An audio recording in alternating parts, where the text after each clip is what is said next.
ఇవాళ ఇంతవరకు బొమ్మసాల సుబ్బారావు సీట్ వస్తుందో తెలియదు, దేవినేనమ్మ సీట్ వస్తుందో తెలియదు. మరి దేవినేనమ్మ చెప్పినట్లు 100 కోట్లు కొట్టిన వసంత కృష్ణప్రసాద్ సీట్ వస్తుందో తెలియదు. మేము చెప్పాల 100 కోట్లు కొట్టాడు కృష్ణప్రసాద్. ఎవరు చెప్పారు? దేవినేనమ్మ చెప్పాడు. దేవినేనమ్మ ఏం చెప్పాడు? వసంత కృష్ణప్రసాద్ని మైలవరం వీరప్పన అన్నాడా లేదా?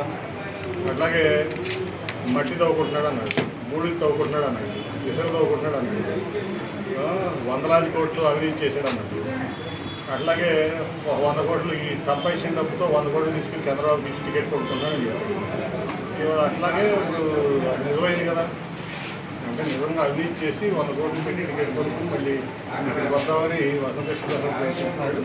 ఇంతవరకు సీటు కూడా అనౌన్స్ చేయలేని పరిస్థితిలో టీడీపీ ఉంది. అది వాళ్ళ పార్టీ యొక్క దుస్థితి, అది పరిస్థితి. సార్, గతంలో మీరు విజయవాడ ప్రజలు నన్ను 3 లక్షలు గెలిపిస్తారా? చంద్రబాబు వచ్చి నుంచుంటే నన్ను విజయవాడ ప్రజలు 3 లక్షలు గెలిపిస్తారు. చూసాం కదా 2019లో ఆయన పరిమాణాలు కొడుకు లోకేష్ పక్కన మంగళగిరి నుంచి ఓడిపోయాడు. ఆఫ్టర్ ఆల్ అతను నా ముందు ఓడిపోయిన ఒక ఎమ్మెల్యే అభ్యర్థి మాత్రం కొడుకునే గెలిపించుకోలేకపోయాడు. ఆ రోజు ముఖ్యమంత్రి కూడా చంద్రబాబు నాయుడు. ఇవాళ ఏం చేస్తాడు? అందుకే ఆయనే రమ్మన్నాడు. ఆయన వస్తే 3 లక్షల మెజార్టీతో నేను గెలుస్తున్నాను, విజయవాడ ప్రజలు గెలిపించుకోవడం రెడీగా. చంద్రబాబు నాయుడు ఇచ్చింది 35,000 ఉద్యోగాలు ఆయన 5 ఏళ్లలో.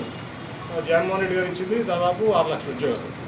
ఏ పారామీటర్ చూసుకున్నా అన్ని రకాలుగా చంద్రబాబు నాయుడు కంటే ఈ రాష్ట్రాన్ని అభివృద్ధిలో కానీ, సంక్షేమంలో కానీ, ఉద్యోగాల కల్పనలో కానీ, పిల్లల భవిష్యత్తులో కానీ, ప్రజల సంతోషం సుఖంలో కానీ, ఆ పారామీటర్లో చూసినా, హ్యాపీనెస్ ఇండెక్స్ చూసినా జగన్మోహన్ రెడ్డి గారు బ్రహ్మాండంగా చేశారు. దానికి ఏ చర్చ కానీ నేను సిద్ధం. దాంట్లో 3,000 కోట్లు కూడా ఖర్చు పెట్టలేదు. అటువంటి పరిస్థితుల్లో ఒక టెంపరీ సెక్రటరియట్, ఒక టెంపరీ హైకోర్టు, ఒక టెంపరీ అసెంబ్లీ కౌన్సిల్ కట్టాడు తప్ప అంతా గ్రాఫిక్స్ చూపించాడు.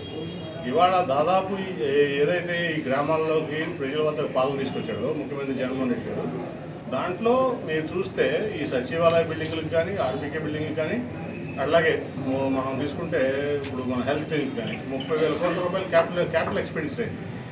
నువ్వు 3,000 కోట్లు నువ్వు డ్రీమ్ ప్రాజెక్ట్ అమరావతి మీద పెట్టలేవు. అటువంటి 30,000 కోట్ల రూపాయలు గ్రామాల్లో సచివాలయం కోసం, గ్రామాభివృద్ధి కోసం జగన్మోహన్ రెడ్డి గారు ఖర్చు పెట్టారు.